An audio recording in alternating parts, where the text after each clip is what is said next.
Bang me manasi pratishthitam mano me vache pratishthitam abhirabhirma yedhi vedasyamanistaham shutang me va prahasirane noditeno ratram samdadami ritam vadishyami satyam vadishyami tanmam abhatu tad bhaktaram abhatu abhatu mam abhatu bhaktaram.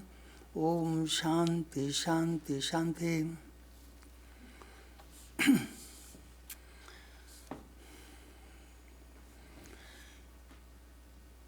May my speech be one with my mind, and may my mind be one with my speech. O thou self-luminous Brahman, remove the veil of ignorance from before me, so that I may behold thy light. Do thou reveal to me the truth of the scriptures. May the spirit of the scriptures be ever present to me. May I seek day and night to realize what I learned from the sages. May I speak the truth of Brahman. May I speak the truth. May it protect me. May it protect my teacher. Om, peace, peace, peace will follow.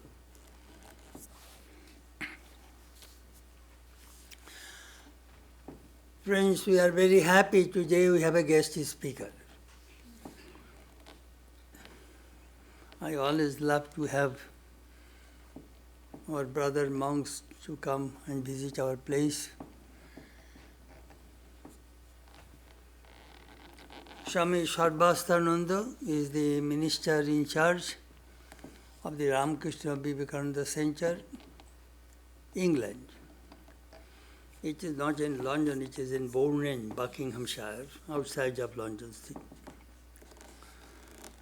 He was a disciple of Swami Vedanta, and he joined the Ramakrishna Order in 1987.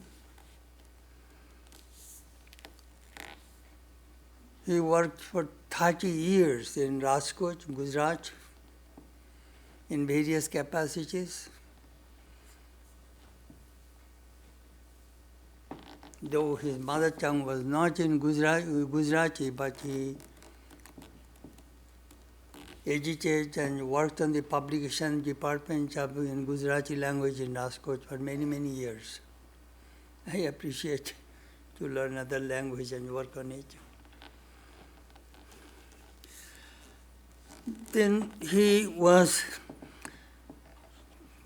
transferred to London in 2017, correct?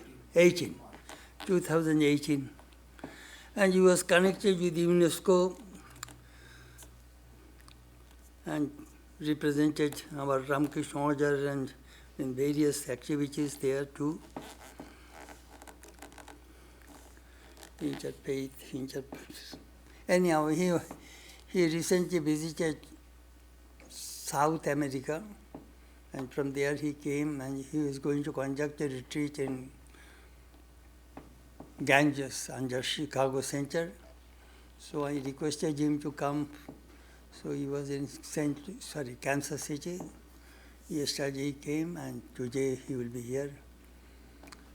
Anyhow, we are very happy that Swami Sarvasthananda will speak today to us. And his topic, 4 pathways to spirituality, 4 pathways of spiritual life. Swami Sarvasthananda.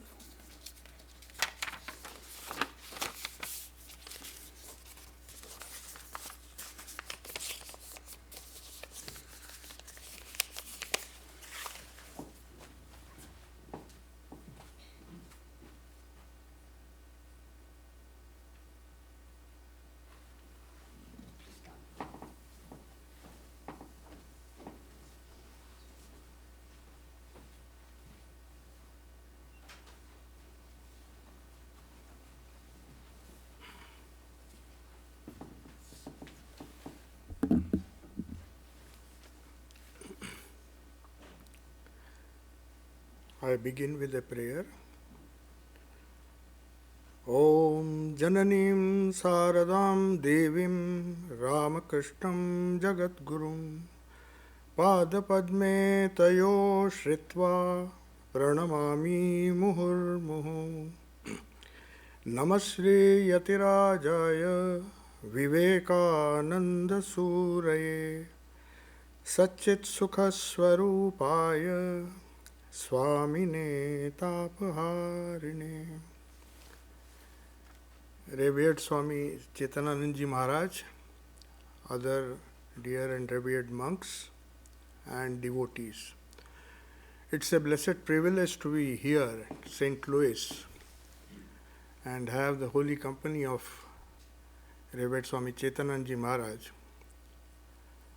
whom incidentally I met a few months before my joining the order in 87.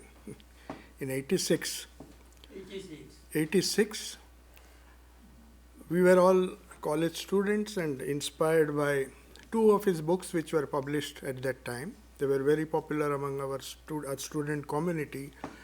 One was Meditation and its Methods, a compilation of Swamiji's thoughts, and Vedanta, the Voice of Freedom, which was just available. It was a book fresh in our hands, and that inspired me to just visit the place where Adi Shankaracharya was born, Kaladi.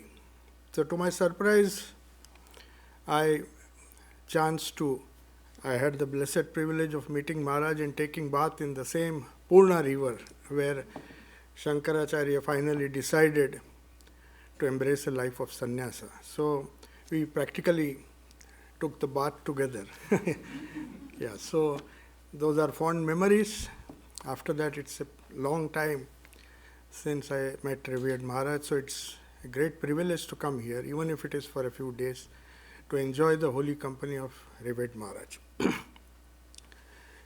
So today, the topic on which I am supposed to speak is 4 pathways of spiritual life. In fact, that is the topic on which I have to speak in the retreat as well.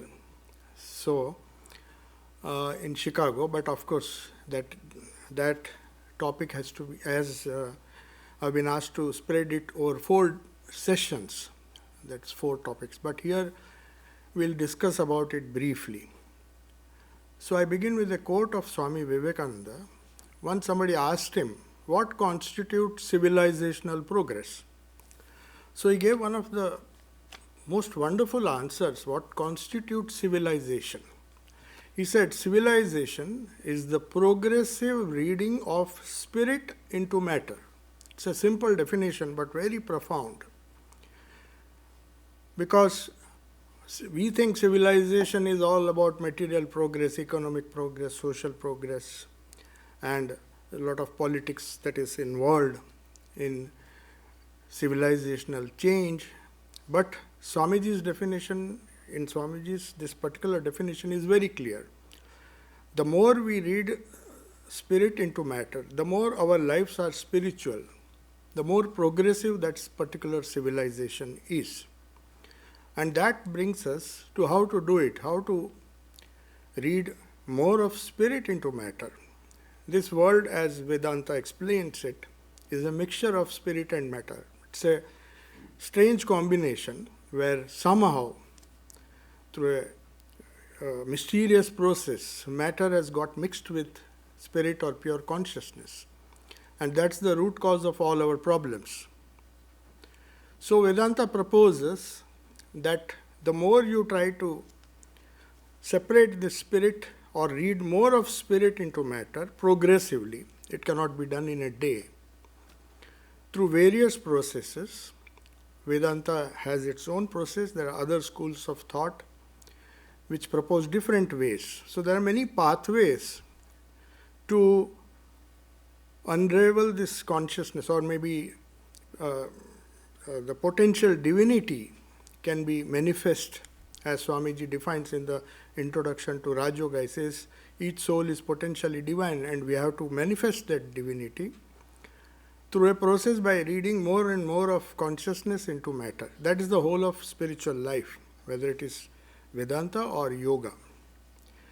So, the book which I referred to earlier, from chapter 6 to chapter, I still remember, because that book contains not only Vedanta but yoga as well. Both Vedanta and Swamiji has harmonized both the independent systems of Vedanta and Patanjali's yoga, not only in his lectures on Vedanta but also in his Raj Yoga, where he so beautifully combines the ideas of Vedanta and yoga as a means to manifest the divinity which is within. So there can be many pathways, but Swami Vivekananda, for the first time in the history, emphasized the synthesis of 4 yogas. Though Bhagavad Gita speaks of each chapter is a yoga, anything that reads more and more of the spirit, manifests this more and more of this divinity or consciousness in this world of matter. The world of matter normally leads us to misery. So the more we read spirit into matter, there is spiritual progress. So there are many ways, as I said, to reach. But why these 4 methods? Why 4 main pathways? Now we come to psychology. When Swami Vivekananda was discussing about a scientific approach to Vedanta or religion, he says we should have a scientific temper and not take the scriptural utterances, the great ideas of the scriptures, without rationally examining them in a very scientific way. So, and he got inspiration from his own master, Sri Ramakrishna, who lived the ideals of Vedanta, yoga and all the other great ideals in the laboratory of his own life. That is what science proposes. You propose a hypothesis, do some kind of experimental verification, and then it becomes a theory. So all these revelations of the scriptures, whether it's the Vedas, Bible or any other scripture of the world, is based on revelation. So religion is realization. That is what Swamiji emphasized. And the way to do it is through a process discovered in India or by Sanatana Dharma, that is the process of yoga. So anything that leads to this discovery or manifestation of the divinity which is already there within can be termed as yoga. But as Swami Vivekananda mentions in his Raj Yoga, his lectures on Raj Yoga, not in the book Raj Yoga, in his lectures which he delivered, some other lectures, he says psychology is the king of all sciences. No doubt we have to have a scientific approach to religion, but psychology, among all other sciences, the science of the mind is the king of all sciences. Maybe that led him to name Patanjali's Yoga Sutras, the commentary on Patanjali's Yoga Sutras which he wrote. He named it as Raj Yoga because of that. The technical word Raj Yoga, which is part of Hatha Yoga, is not what he meant. Raj Yoga is the kingly science. He says it is a king of all the sciences because the mind is the window to the entire world. That is how development of the mind or control of the mind through control of the mind leads to realization, and that process is yoga. And why 4 yogas? Not that there were this idea of 4 yogas was not there. It's there in the Bhagavad Gita, Bhakti Yoga is there.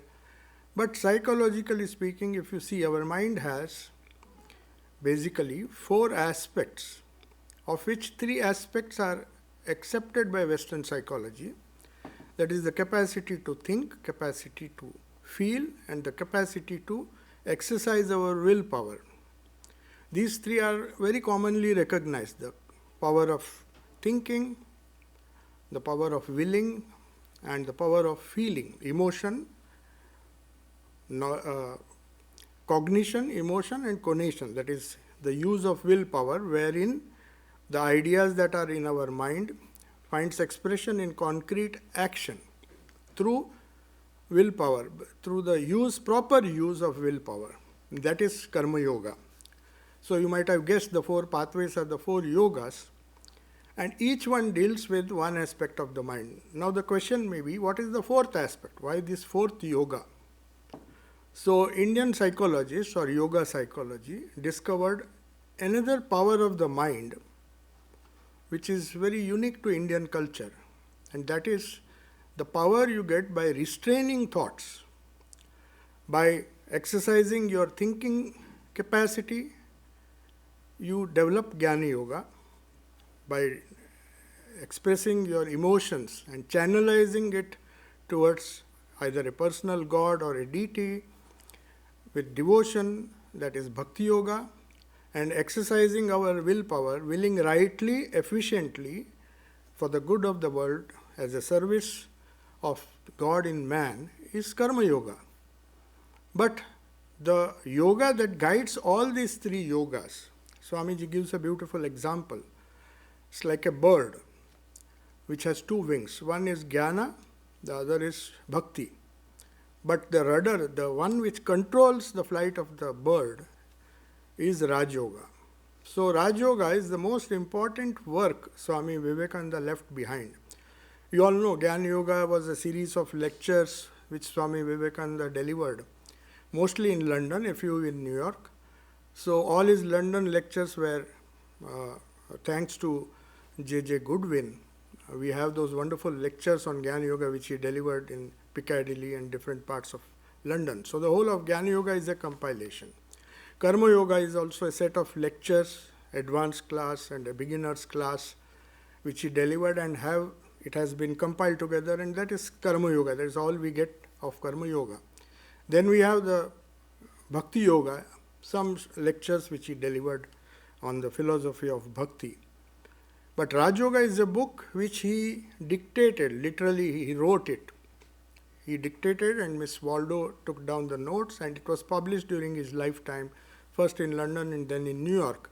So Raj Yoga is something, he gave so much importance to this particular book, because as I said, it was the tail of the bird which guides all the other three yogas. That is how the fourth faculty, when we restrain the mind, Patanjali says, when there is Chitta Vritti Nirodha, the mind has the capacity, it has the potential to manifest that divinity which is within. Of course, there are different steps. We pass from the gross to the subtle. That is what Vedanta tells us. We start with matter is nothing but Annamaya Kosha, but then we recognize a slightly refined power which is known as Pranamaya Kosha, the powers that control the Annamaya Kosha. So we go into a slightly subtler level. That is what Vedanta tells us. But we should not stop there. Our reading of consciousness into matter should continue further. At the level of the Manomaya Kosha, which is just like our reactive mind, we get inputs from the sense organs and then we react to them. And we develop all the skill sets that we use for cultivating knowledge. But Vedanta doesn't stop there. Yoga doesn't stop there. They say there's a still higher faculty which we need to discover or explore all the possibilities of the higher mind, which is Buddhi. So that comes at the level of Vijnanamaya Kosha, and then we have the Anandamaya Kosha, which is the causal body, which can be equated to the causal body, where we go deeper into the recesses of our mind and try to find out what are the samskaras that are giving rise to different thoughts. And by a process of yoga, Patanjali describes that, we try to burn those impressions, Dagda Bija, as it is known. Literally the seeds will stop sprouting if you burn them. So there are so many hidden thoughts which suddenly come to the surface when we sit for meditation. So that is the whole process of Raj Yoga. So this manifestation of the divinity helps us, or maybe to read more and more of spirit into matter. So as Jesus said, the kingdom of God is the kingdom of spirit. It's the kingdom of the spirit, not matter. And God and mammon cannot go together. So the more we read, more we live a conscious life trying to manifest this spirit within. And that unique process using all the four faculties of the mind. Swamiji, of course, says you can use one of these faculties to the exclusion of others by one or more or all. He gives that option. There are people who are very emotional in nature, would prefer to reach the goal through bhakti, just through bhakti, using the emotional faculty of their mind. Some who like to think, like to rationalize, would prefer Jnana Yoga. They are not so emotional in nature. So they can follow the path of pure Jnana. So also there are people who are highly meditative in nature, and some of the religions like Buddhism, for example, they give so much of importance to meditation. Different types of meditation you will find in this world. So that is another aspect. And then of course we have Karma Yoga. For most of the people, it's a very natural way to realize the divinity within, because human beings cannot rest without work. It's the willpower that pushes them to use the wonderful ideas that Vedanta gives them. That's why Swamiji gave a series of lectures on practical Vedanta. So he gave a series of lectures that Vedanta is not just cognition, to put those ideas into every movement of life, as he mentions, as he writes in his letter to Nivedita, how to manifest that in every movement of life. So that is Karma Yoga. So since the willpower, anyway, in any case, we exert this willpower. So if we know how to channelize it and use that willpower to manifest this divinity within, to uncover the spiritual side of our personality, because our involvement in matter will always oppose that. We are so much engrossed in matter that it's a challenge. It requires hard practice through these four methods, and it's our mind which has to be trained in all these aspects. So that is why Swami Vivekananda said, just as my master was an all-rounded personality, he spoke of Sri Ramakrishna, who harmonized all these four paths and demonstrated to the world that they are not antagonistic to each other. And it's not good to have lopsided development. You can be a bhakta to the exclusion of other things. But harmony or synthesis is a better word, synthesis of these four yogas in our life, that gives a balance to our personality.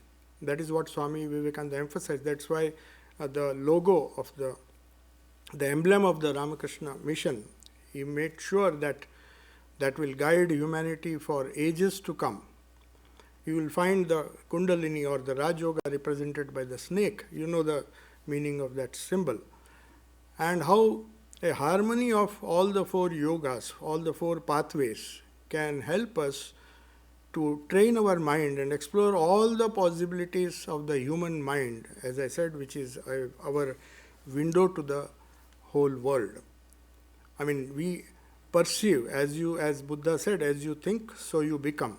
So a lot of importance is given to the development of the mind. And in fact, yoga, Patanjali's yoga is nothing but dealing with the mental aspects. Though they begin with the gross aspects, we have yama, niyama, which resemble karma yoga, because we need a disciplined life. First we need to move from the gross to the subtle cannot be a quantum jump. You cannot suddenly jump to the subtle world all of a sudden. So Patanjali has a graded way. Raj Yoga says there's a graded method, Ashtanga Yoga, where you begin with a disciplined life, and then asana, which enables you to make your body steady. Because very often, before even trying to make the mind steady, we have to quieten the restlessness that is there in the body. That itself is a difficult task. That is why Patanjali is focusing so much on this asana or the yama and niyama. Because unless we lead a disciplined and regulated life, we cannot, not only can we control the mind, but we cannot control our actions also. But then there is this prana, which is sandwiched between the Annamaya Kosha and the Manomaya Kosha. So prana affects both. On this side, it affects our functioning of our body, and to maintain some kind of harmony which is necessary for spiritual progress, we need to do some kind of pranayama. And Swami Vivekananda says deep regular breathing. Of course, Holy Mother says you don't have to practice pranayama separately. The japa yoga or the practice of japa automatically induces a sort of pranayama which is sufficient for most of the upasakas or sadhakas. Because that regular repetition of the holy name, which is a great tradition. In fact, Holy Mother gave so much of importance to that. She used to say the easiest and the best way to solve all the problems of life, not only material but even our spiritual problems, mental problems. She says, mind you, she says it's not just the easiest way. People may think, after all, what is there? We just go on repeating the holy name. Will it lead? We want some complicated ideas. People want complicated things. They are not happy with simple things. But Holy Mother is very careful. She says it is not only the easiest but the best way. I have read it in Bengali also to confirm whether, and she says it's not only an easy way. If it is an easy way, there are people who think, oh, I can follow difficult ways. This easy way is not for, maybe it's for a novice. But Holy Mother says, no, it is the easiest and the best way. Because the science of japa yoga, the science of japa, those who have, most of you are initiated, you know, it has a wonderful capacity to use the power of the holy name to harmonize all these yogas. That's why Mother said it's the best way also to solve all the problems. Because it deals with the mind. And just as all the yogas are helping us to use different faculties, the faculty of thinking to discriminate between what is real or what is permanent and what is temporary. That is Jnana Yoga, as simple as that. If you see the Gospel of Sri Ramakrishna, when Master Mahashaya asks Sri Ramakrishna what is the way, he first begins, he gives such a simple method, a series of steps that one has to take, which covers all the 4 yogas. First he begins with Nirjanvas or solitude. He said, first you have to go to solitude. In his own life, we see, though he was busy with so many things, suddenly Hriday would notice that Mama has disappeared. He will go into the Panchavati, and he was always hankering for that solitude, because it's only in solitude that one can control one's mind.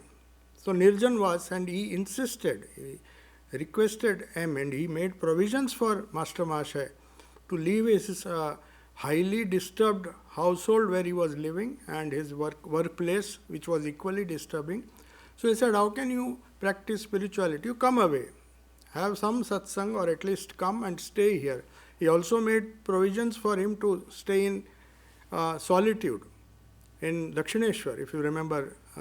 So much he was encouraging Master Mahashaya, and he knew that's the issue that everyone faces.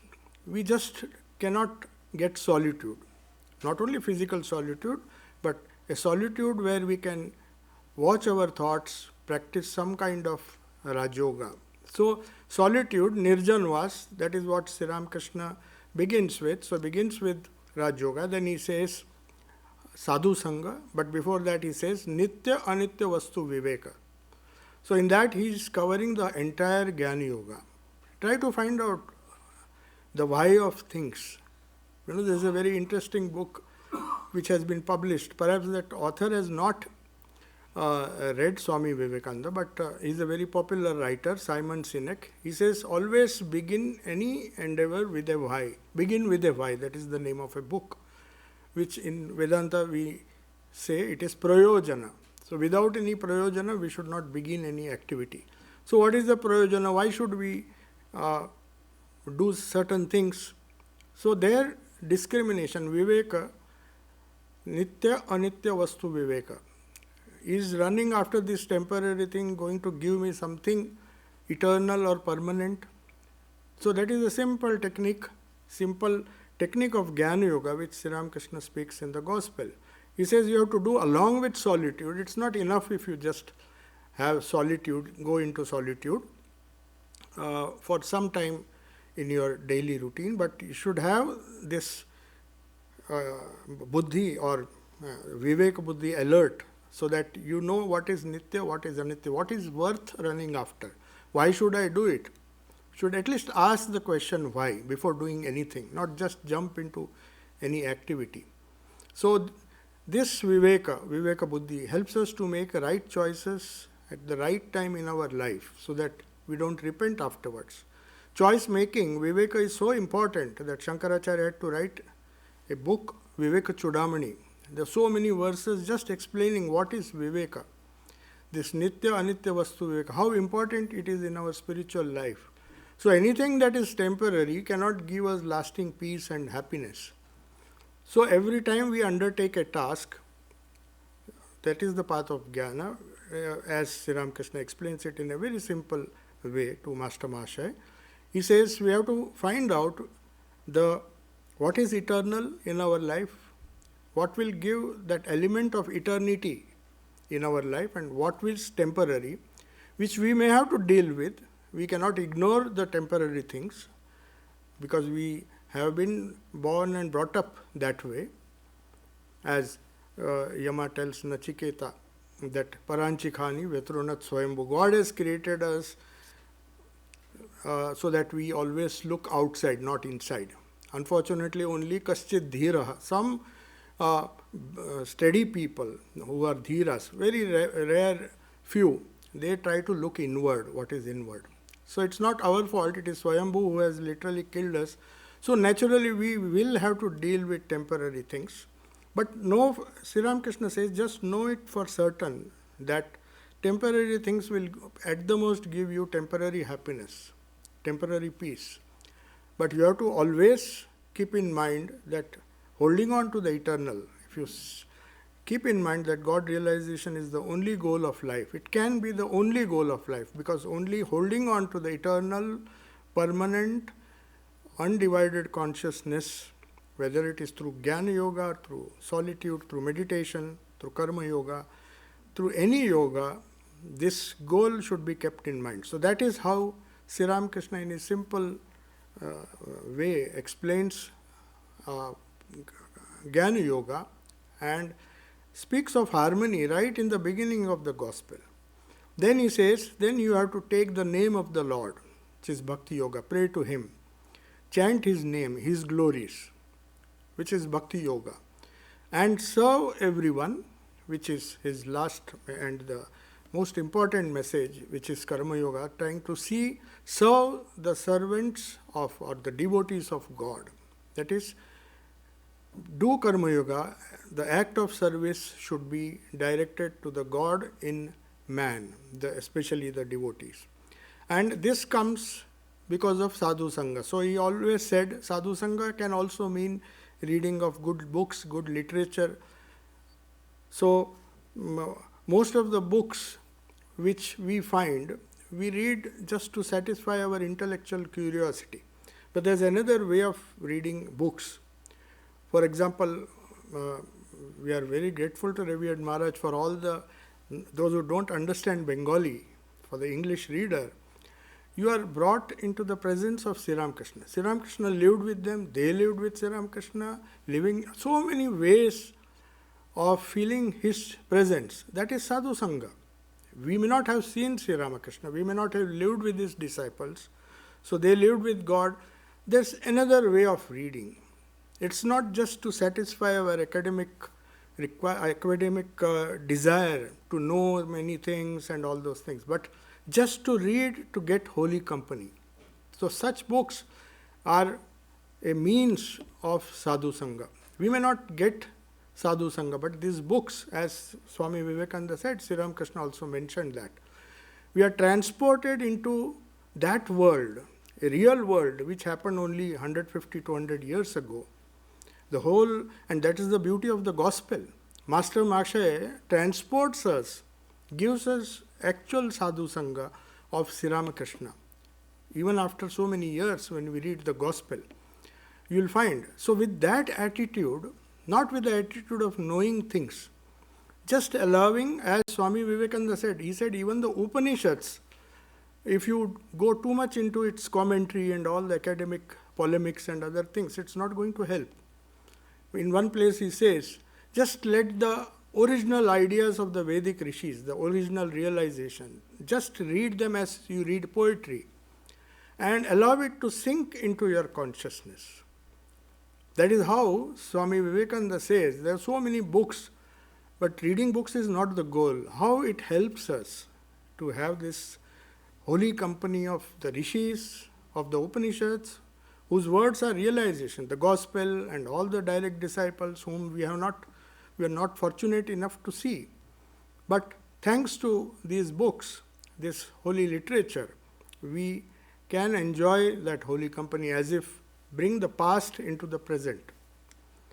And Swami Sardhananda, in his great master, beautiful book, he mentions a very important thing, a psychological truth, something to do not only with psychology but with our physiology also. It was a very remarkable sentence that he mentioned.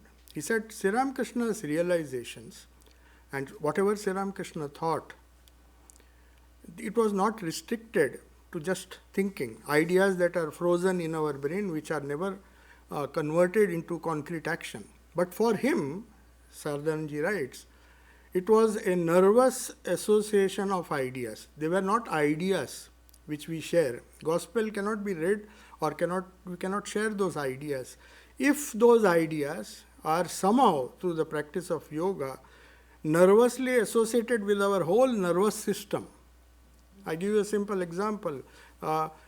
Touching of the coin, which Swami Vivekananda tried to test because he could not believe that what he says, because many of us says many things, but it has not become part, it has not been nervously associated with our body. So, though we believe in those ideas, we have faith in those ideas, but when it comes to practice, as Thakur says in Bangla, manmukh ek kora, it is very difficult for most of us. But Swami Sardhananda says every idea in Sri Ramakrishna's mind immediately found expression in action, because those ideas were, he is speaking the language of a doctor, was nervously associated with his entire system. So even unconsciously, when the coin touched, even Swami Vivekananda tried to test him, he just sprang as if a scorpion has stung him. Why was that? Because the idea that I shall not touch money or any metal was so deeply ingrained as a result of intense meditation, nidhi dhyasana or intense dhyana. So when those ideas which do not remain at the surface but go far, far deeper into our personality through the process of yoga, then we find that it gets nervously associated, and then all the yogas are harmonized. What we think, the Jnana Yoga helps us to put that into practice. It becomes, Vedanta becomes practical, as Swamiji said. If it is not practical, it is of no use. Vedanta has to be practical.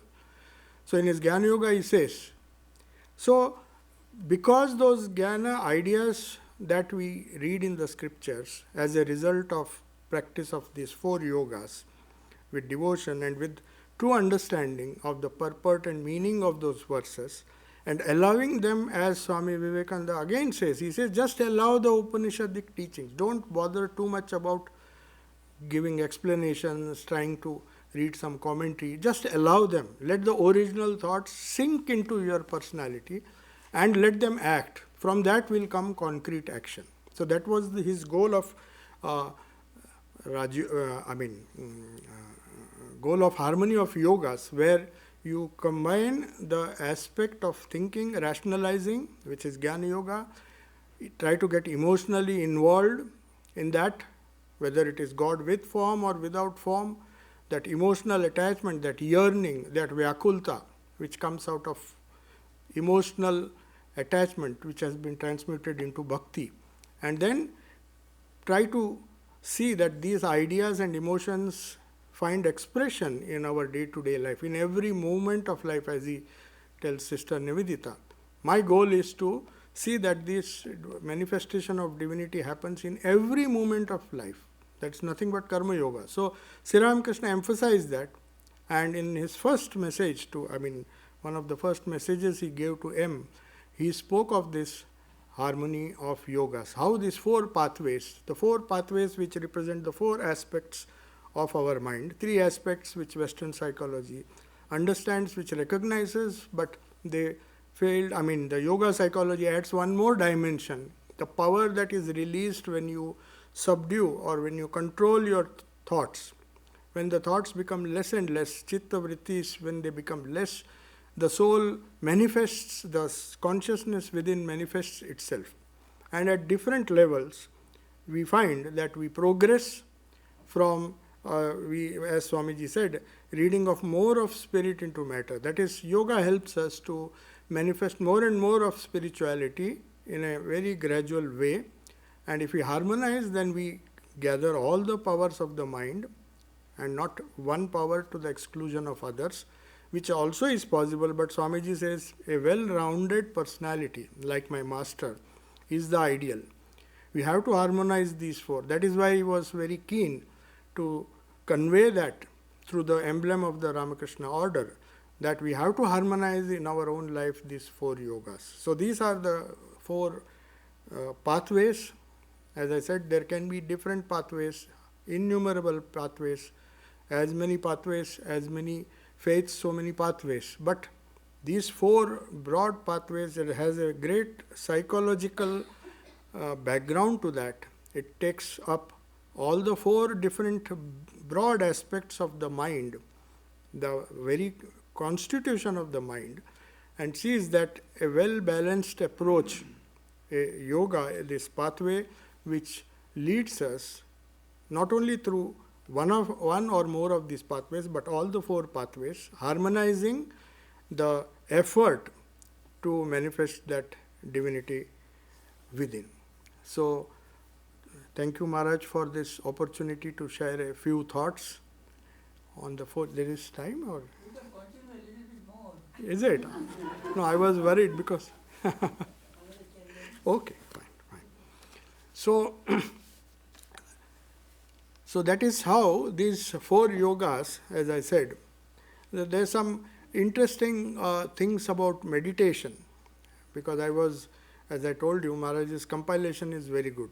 He has divided it into two sections, meditation according to yoga, meditation according to Vedanta. It's technically they are different.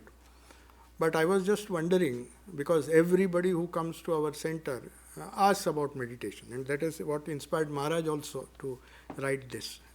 It's better that Swami Vivekananda's thoughts are given to them rather than. So I found that the difference between this Vedantic meditation or the Advait Vedantic meditation, Dharana, Dhyana and Nididhyasana, and the Patanjali's way of meditation, which can be broadly classified. And then there are other meditations which are more popular than Vedantic meditation. If you go to England, for example, every street you will find a Buddhist meditation center, because they teach only meditation. And I think that's why they are more popular. And they don't ask you to believe in any personal God. So I was wondering why this Buddhist meditation is so popular, especially for people who do not want to have this concept of personal God.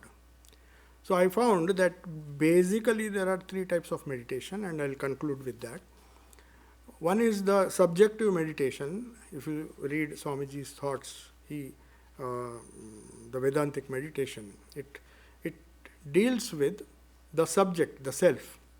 So you deny everything by a process of neti, and try to assert the self within. So there are many practitioners of this. Those who practice Advaita, you first do Shravana here, then you contemplate on what its truth is, and then do Nididhyasana till that it becomes a established idea and you realize the truth. That can be called as a subjective meditation. So that is how popularly followed by Advaita, Raman Maharshi and others who just said, try to discover yourself. It is very popular because it does not involve any kind of personal God in this. So people feel, though it is not easy, but they feel this suits their temperament. But there is another meditation which most of the Semitic religions who believe in a personal God, it is known as objective meditation. Though Patanjali says you can have any object as an object of your meditation. But he also says that meditating on a great soul, a great prophet, it helps because you inherit those qualities yourself, constantly meditating. Sri Ramakrishna also says that. So that is an objective meditation where the object can be anything. It can be a lamp, it can be some light, or it can be a deity, an Ishta, whom you have chosen to be your personal God, with a associated with or without a mantra. Mostly it is associated with a mantra, but there are other traditions where mantra is replaced by prayer. For the Greek Orthodox tradition, they say, "O Lord Jesus, have mercy upon me." This is sort of repetition. But the main idea is, in this, repetition is very important. Punaravritti, the repetition itself helps us to control the mind. So it is not just the power behind the mantra that is important, it's how you repeat it, with how much devotion and intensity you repeat it. So that repetition, at least for the time being, it removes uncertainty from our mind, because all these uncertain thoughts of anxiety and other things, they keep propping up because of our old samskaras. So the easiest and the best way, as Holy Mother said, you try to repress, not suppress it, you try to counter it through pratipaksha bhavana by imposing a holy thought again and again. So repeatedly when you do it, you will see that those thoughts decrease, and slowly you will find that in a very natural process you are able to control those thoughts. So that is one way of doing pratipaksha bhavana. But for people, that is for those who have faith in a Ishta, faith in a mantra, and knowing fully well that the name and the named are not different. That's another great idea behind this mantra yoga, that nam nami abhed, that there is when you utter the name, automatically in your consciousness the nami or the idol, the Ishta has to be present there. So the name and nami cannot be separated.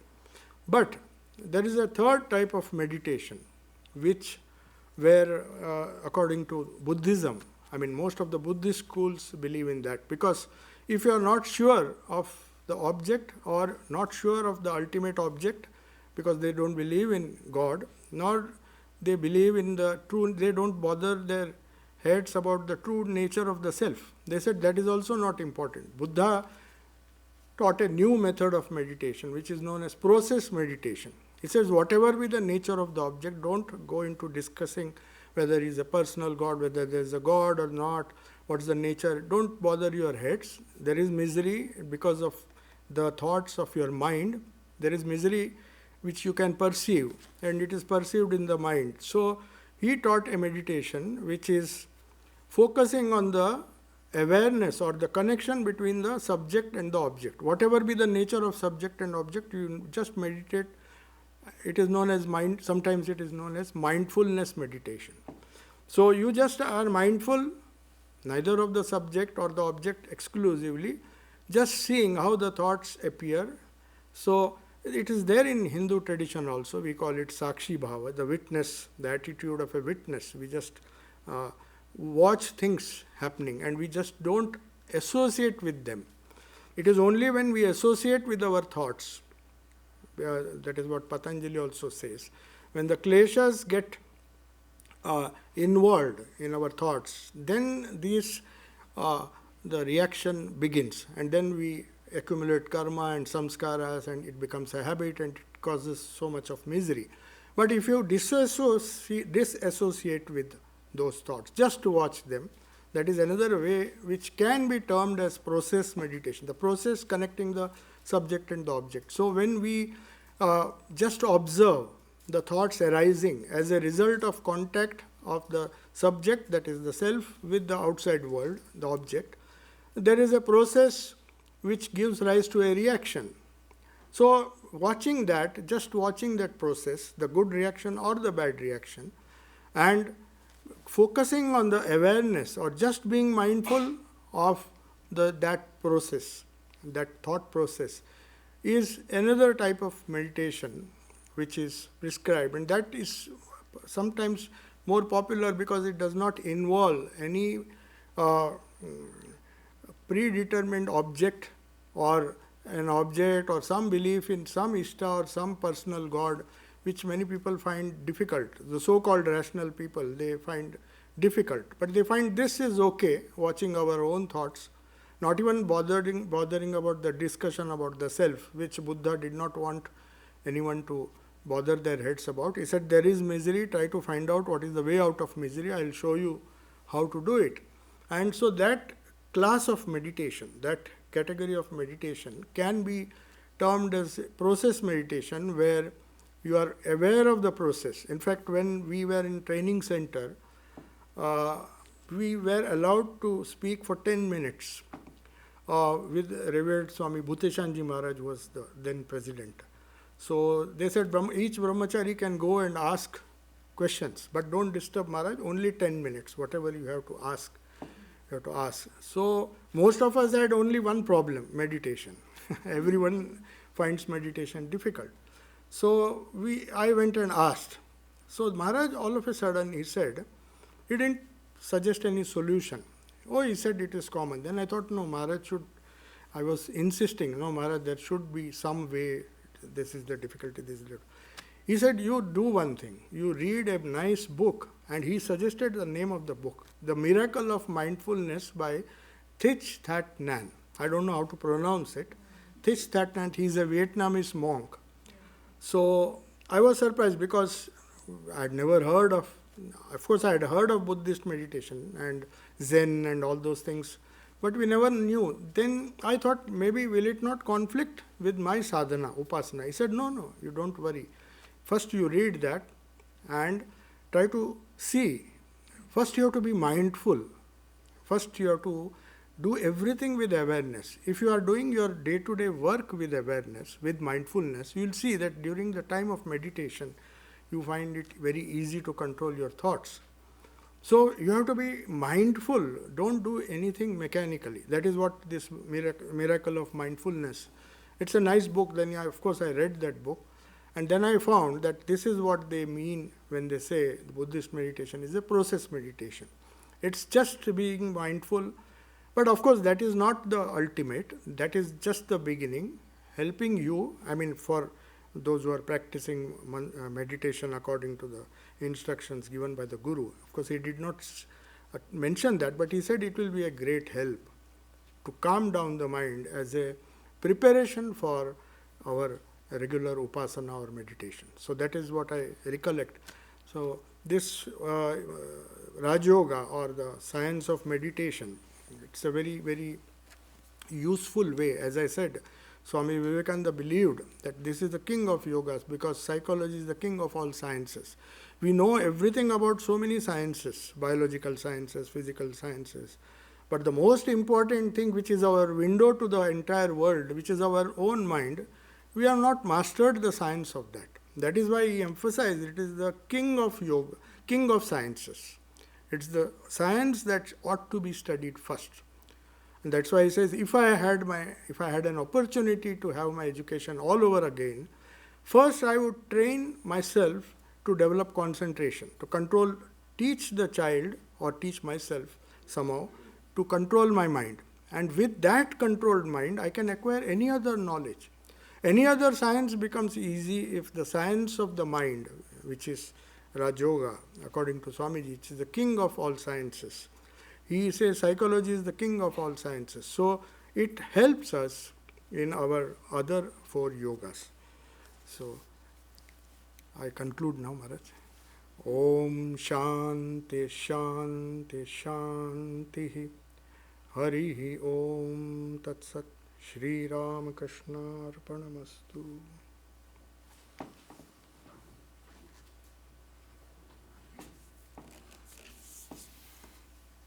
I really appreciated Swami's talk. His thoughts are very clear and very practical.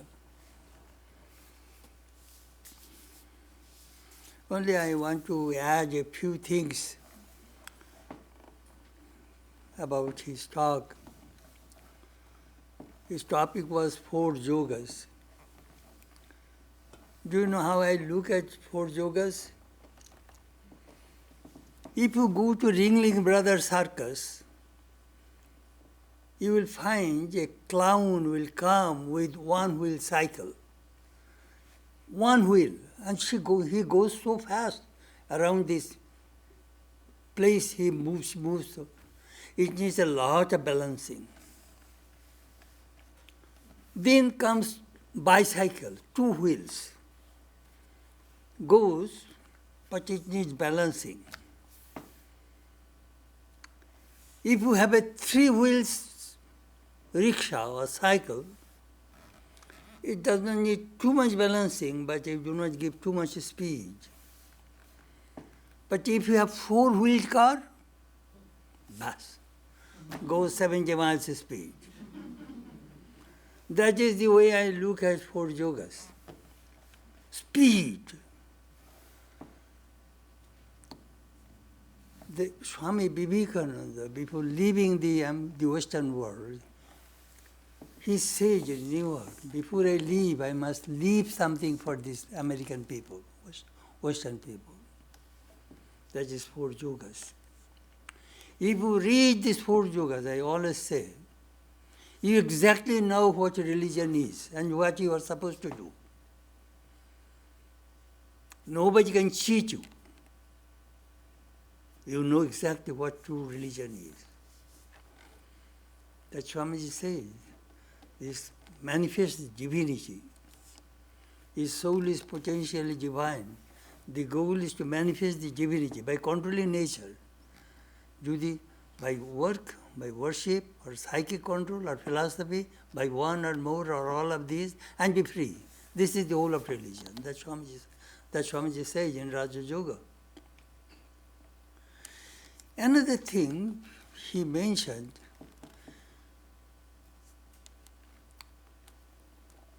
we do not see electricity, but we see the manifestation of electricity through light, through computer, everywhere. We do not see Brahman, that pure consciousness, but we see the manifestation of consciousness in human system in 3 places. Upanishad says that.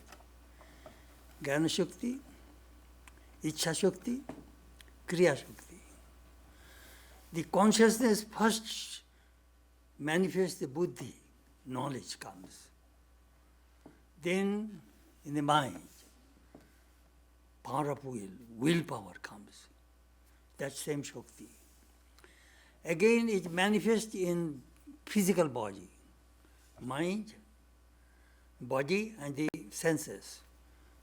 All this, the same pure consciousness is working through this human system in this way. Another thing he mentioned about Swamiji's, these 4 yogas, the idea, the symbol of the Ramakrishna order. Swamiji was eating breakfast in New York. And Van Hagen, a Dutch printer, came to Swamiji. Swamiji, we are going to print Raja Yoga. We'd like to have a symbol we shall put in the book. Swamiji was eating breakfast and he has an envelope. He cut the envelope. And inside that empty place, with a pencil, he drew this diagram. First, wavy ocean represents karma. Then a flower, lotus, represents bhakti yoga. Then rising sun, that represents jnana yoga. Then he put a serpent around, Kundalini, awakening of the Kundalini Shakti. That is Raja Yoga. Then he gave to Van Hagen and said, now you draw it according to your scale. I gave my ideas. That is something marvelous. Swamiji was so unique, original. The way he presented those four yogas as a symbol of the Ramakrishna order. Sometimes we think of all those incidents and episodes, and he mentioned another about mindfulness, and toward the end, you know, somebody asked about Buddha and Shankara. Buddha, do you know what Buddha did? He killed the ego. Simply killed it. Shankara did not kill the ego. He took the ego and connected with Brahman, Aham Brahmasmi.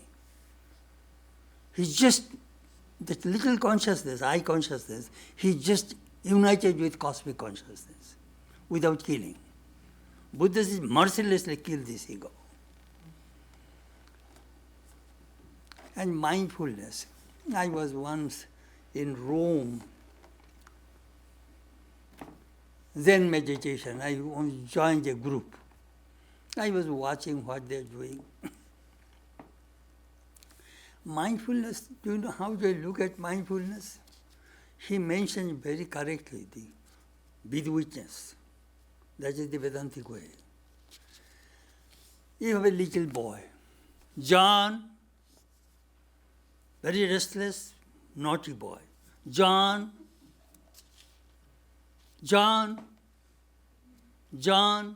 you are, as one says, John, since somebody is watching me, I cannot run around.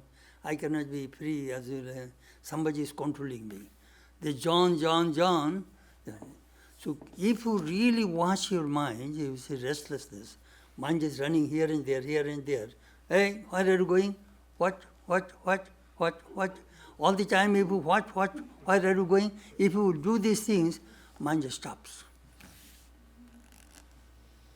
Then thought waves comes. What are those thought waves? Pasana, desires, continuously desires.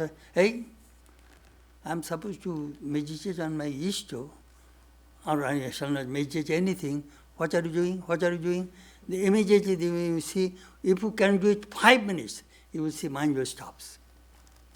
The moment mind just stops, desire stops. That is the Vedanta Yoga Vasishtha says.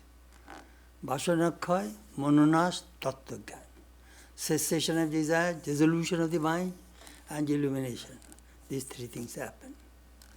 Anyhow, I really appreciate, he gave a very good talk. I really appreciate it. Thoughts are clear, language is clear.